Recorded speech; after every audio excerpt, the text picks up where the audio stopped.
Welcome to RPTV Weekly News. I'm Fred, joined by Thunder, Marcelo, and Gabriel, ready to bring you the latest updates from Regent Park and its surroundings. In this episode, we'll cover important events and community updates from October 28th to November 4th. City of Toronto hosts community consultation on zoning changes for Regent Park, phases 4 and 5. Upcoming event, Rhythm of Change. Book launches celebrate Regent Park transformation. MPP Kristyn Wong-Tam addresses supportive housing at Ontario Legislature. Rally to raise ODSP and OW rates and counter protests against ableism at Queen's Park. Toronto Police Service launches Crime Prevention Week 2024. Indigenous report, remembering Murray Sinclair. Events and job in Regent Park. City of Toronto hosts community consultation on zoning changes for Regent Park phases 4 and 5. Held on October 30th, the meeting focused on crucial zoning amendments for the final phases of Regent Park's revitalization.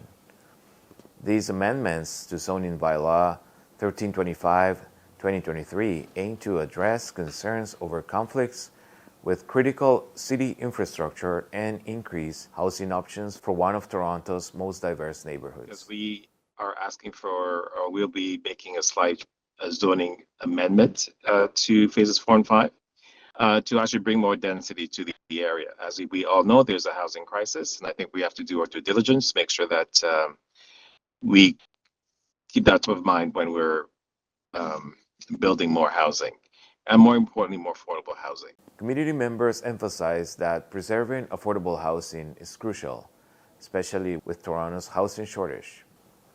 Concerns were raised about the proposed addition of 98 market units, prompting questions about potential impacts on the 633 rent-geared-to-income RGI units previously committed. Residents heard from City Planner Catherine Bailey, TCAC's Peter Zimmerman, and Tridell's Brian Sherwood. Now let's hear their insights.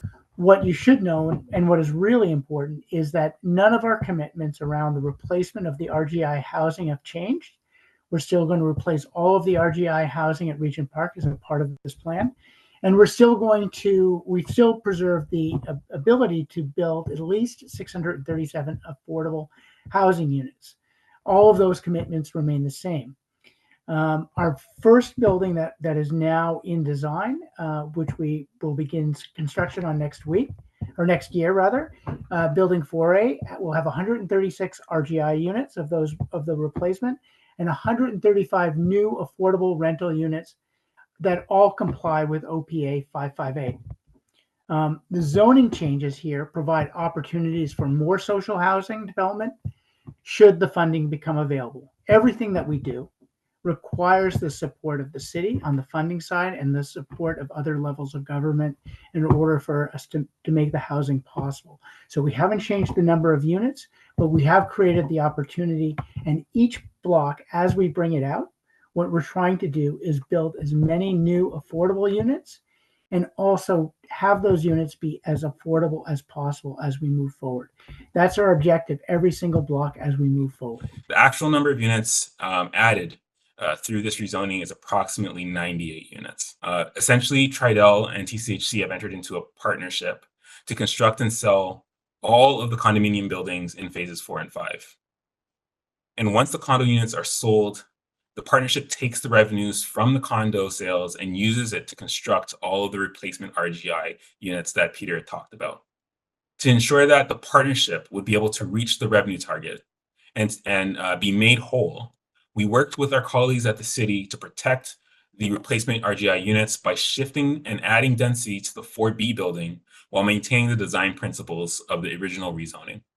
Following their presentation, residents raised pressing questions on the proposed addition of 98 market units on blocks 4B and 4C. RPNA advocated for a 50-50 split of market and social housing units, fearing that a heavier market presence could undermine Regent Park's inclusive legacy. Our efforts still have to continue to ensure that we have a balance, a 50-50 balance between market housing and social housing. Upcoming event, Rhythms of Change book launch celebrates Regent Park's transformation. Regent Park will soon celebrate the launch of The Rhythms of Change, a new book by Mitchell Cohen, President and CEO of the Daniels Corporation, offering a deep dive into the neighborhood remarkable revitalization journey. This book captures the transformative vision and community voices that have guided Regent's Park redevelopment, making it as an essential piece of the area's story and future. The event will take place on Tuesday, November 12th at the World Urban Pavilion, 660 Dundas Street East, 3rd floor. Attendees can look forward to a chapter reading, book signing, and the opportunity to receive a complimentary copy, available to those who pre-registered. Let's hear directly from Mitchell Cohen in this video clip of Rhythms of Change. The book is about the story of the Regent Park revitalization, transformation of this amazing community, 69 acres in downtown Toronto. A community that was highly stigmatized. It was cut off from the rest of the city entirely by virtue of the planning that went into the creation of this community in the 1940s. So the book is about that story. It's the story of the origins of Regent Park, but then how people living in this community came to, rise up together and develop a vision for what a revitalized Regent Park could look like. MPP Kristyn Wong-Tam addresses supportive housing at Ontario Legislature. In her address at the Ontario Legislature on October 28th, MPP Kristyn Wong-Tam emphasized the importance of supportive housing in addressing chronic homelessness and easing pressures on emergency health care services. She noted the recent opening of a 51-bed supportive housing facility by the University Health Network for frequent emergency room visitors, highlighting the necessity of ongoing funding for such projects. Wong-Tam urged the provincial government to collaborate on long-term solutions to support vulnerable populations. After years of planning, this month the University Health Network, as well as the City of Toronto, the federal government, in partnership with Fred Vector, converted a parking lot into a 51-unit supportive housing project. They are now housing unhoused patients who have been ending up in our emergency rooms. But this project had to go ahead, Speaker, without the support of the provincial government because they have waited too long.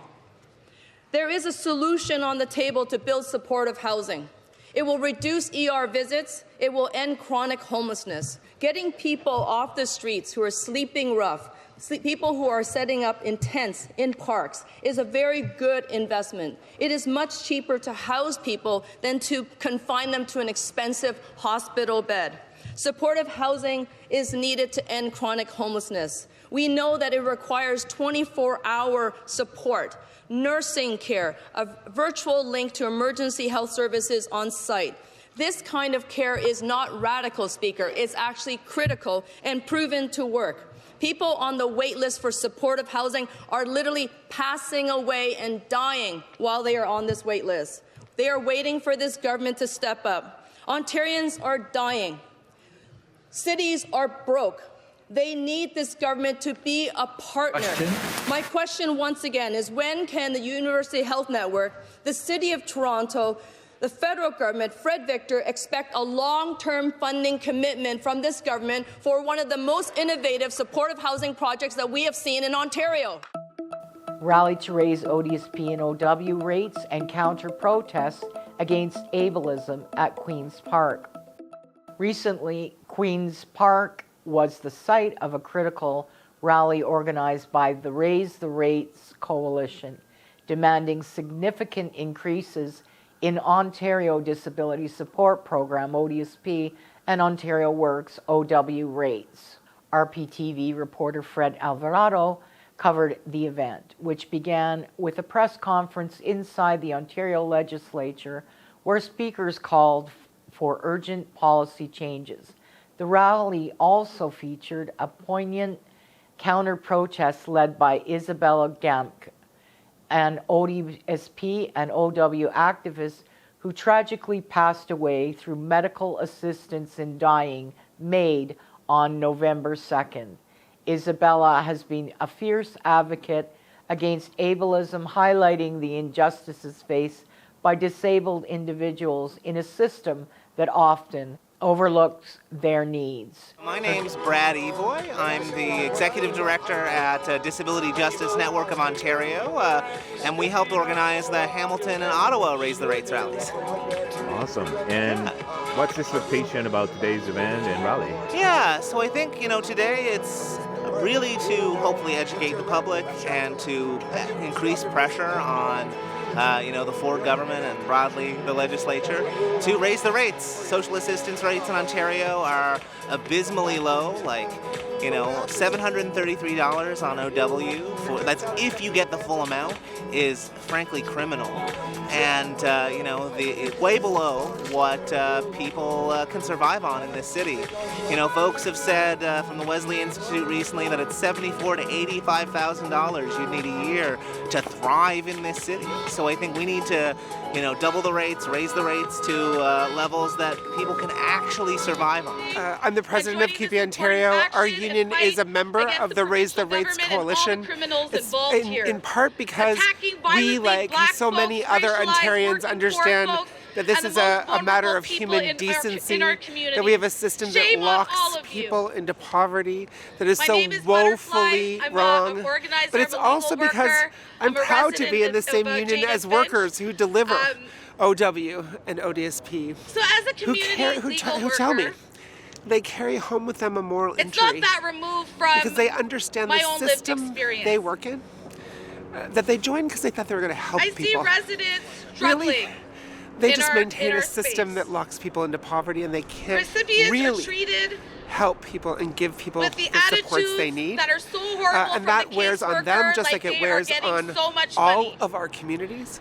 That's why our union's part of this coalition. It's why we're joining food banks and churches and doctors and so many others, including recipients of ODSP and OW, in saying, at the very least, we need to double the rates.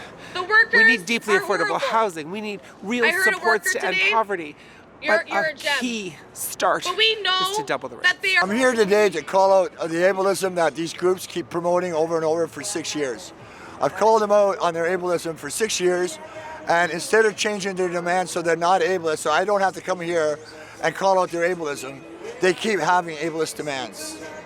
And these ableist demands are hurting people. The shelter allowance for ODSP is $582. If you double that, it's less than $1,200. Rent for a one-bedroom apartment, an average market rent for a one-bedroom apartment in Toronto is $2,200 to $2,400 right now. So they would have to use their basic needs as well to get an apartment. They'd have nothing left over if they could. If you double ODSP totally, the shelter and the basic needs allowance, it would bring it up to $1736. $2736. And average market rent for a one-bedroom apartment right now is $2,200 to $2,400. So if a disabled person has been evicted from housing for any reason, whatever, they should still be able to have a place to live. And by denying them average market rent money, you're guaranteeing that they're spending the rest of their life in a shelter or on the streets.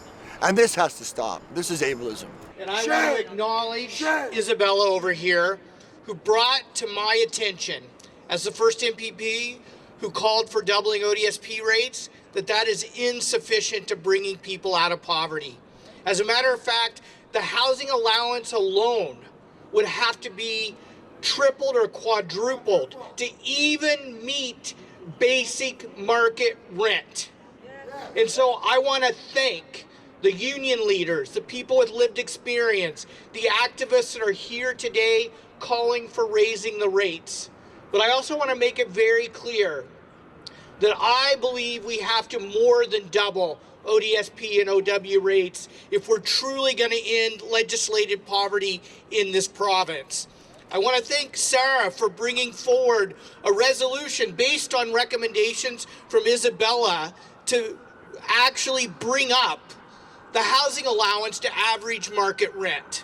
It is so morally bankrupt to think that so many people with disabilities are applying for MAID because they are so desperate. Like, is this really the Ontario we want to live in? It is so wrong. It is so wrong for this government to not provide people with the incomes and the housing and the supports they need to end legislated poverty. Toronto Police Service launches Crime Prevention Week 2024. The Toronto Police Service officially kicked off Crime Prevention Week 2024 All, featuring Staff Superintendent Don Boulanger, alongside Mayor Olivia Chow and other community leaders. Running from November 3rd to November 9, this year's theme, Awareness in Action, Keeping Ontario Safe Together.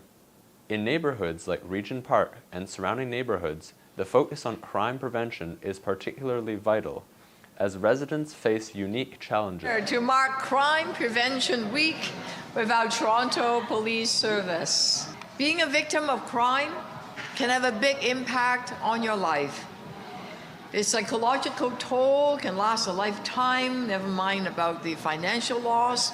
It shakes your sense of trust and safety at your workplace and your neighborhood, and it's hard. Now, all this week, the Toronto Police Service will be sharing information and advice on how to prevent crime, to make sure families, businesses are all safe. I know the good people at Toronto Police are always happy to stay connected and work with communities on how to prevent crime. And the City of Toronto is proud to lead programs in collaboration with the Toronto and the police and the province on reducing crime and violence. Indigenous Report, remembering Murray Sinclair. In today's Indigenous Report, we reflect on the life and legacy of Murray Sinclair, the former chair of Truth and Reconciliation Commission, who passed away on November 4th, 2024, in Winnipeg at the age of 73. Sinclair's profound contributions to the fight for Indigenous rights have left an indelible mark across Canada. Sinclair's family shared that his remarkable career was defined by his compassionate approach to justice. He was not only the first Indigenous judge in Manitoba, but also a vital advocate for residential school survivors. His leadership in the Truth and Reconciliation Commission resulted in a comprehensive report that documented the painful legacy of Canada's Indian residential school system and outlined 94 calls to action. Murray Sinclair's work resonated deeply in our community and beyond, shedding the light on the ongoing challenges faced by Indigenous peoples. His legacy inspires us to continue advocating for the rights and dignity of Indigenous voices within our society. And now for events and jobs in Regent Park community. Join the Regent Park Career Fair on Friday, November 15th from 11 a.m. to 4 p.m. at the Regent Park Community Center, 402 Sugar Street. This is a fantastic opportunity to network, explore education and employment options, and kickstart your career. Don't miss out on the chance to connect and discover pathways tailored for youth. Take the next step toward your future. See you there. Join the Toronto Centre Youth Network hosted by Councillor Chris Moyes. Do you want to get involved in local politics and meet other young, civically engaged people? You're invited to join the new youth network, open to anyone between ages of 14 and 24 who lives or attends school in Ward 13. For more information, visit Chris Moyes' website. After School Homework Club, starting September 12, 2024 to May 2025, every Thursday from 4 p.m. to 7 p.m.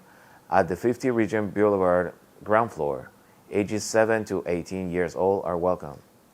York University tutors. To register, email Felicia White at feliciawhite@torontohousing.ca. Tridel is offering job opportunities for Regent Park residents.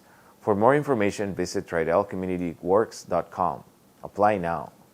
Join the Regent Park Social Development Plan series of listening sessions. The first session for SDP members is on November 4th at 150 River Street, followed by sessions for TCHC tenants on November 7th, grassroots organizations on November 8th, and open sessions on November 22nd, and a youth-only session on November 26th at Dixon Hall. All sessions run from 5:30 p.m. to 7 p.m. and will provide light refreshments and child minding services. For more information, contact Oleniki Solomon at oleniki.solomon@toronto.ca or Richard Kerwin at richard.kerwin@toronto.ca. And that's all for today's show. I'm Fred, and I've been joined by my co-hosts Thundercloud, Marcelo, and Gabriel. A big thank you to our dedicated team of researchers who contributed to this week's episode. From Focus Media Arts Center, thank you for watching, and we'll see you all next week.